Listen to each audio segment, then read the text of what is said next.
Hindi. Lasing lang siya. Lasing siya. Grabe naman. Hoy. Kaibigan lang. Kaibigan lang yan. Okay? Lasing na ako. Ano ang pinagsasabi niya? Huwag ako. Kenneth, huwag kang magpapabader. Wala. Wala kang narinig. Teke.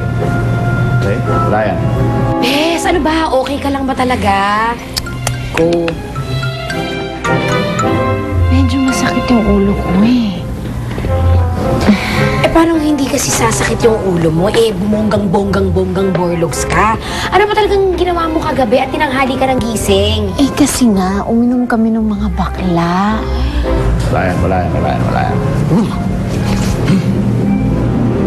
Wala yan. Ay, naman.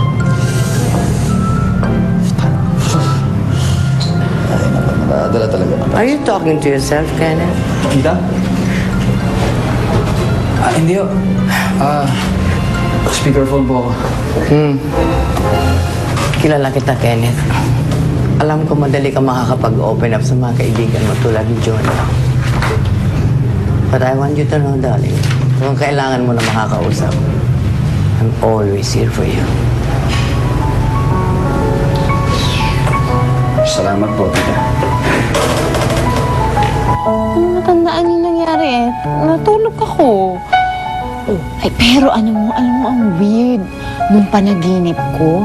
Kasi sa panaginip ko, nagtapat na daw ako ng pagmamahal ko kay Sir Kenneth. Talaga? Oo. Tapos, yun lang yung natatandaan ko eh. Yun lang. Oo. Wala na iba. Yun lang? Wala man lang ba nga? Hindi ba siya nag-reply? Hindi ba umabot dun sa pag-amin niya sa'yo? O wala siyang reply ng I love you too? I love you too. Walang ganun eh. Is there something bothering you, darling? Ako po? No. No. I'm absolutely okay. Are you sure? Mukhang wala ka pang tulog. You're okay?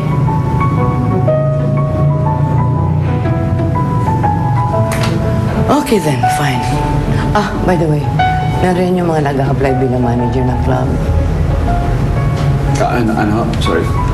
Yung replacement. Pag-alis mo rito sa club, remember? Yeah. Oo nga pala. Yes, sorry. Di ba, I'll take care of them. Ako na pong bahala sa kanila. Okay. I'll see you later. Yes, sila.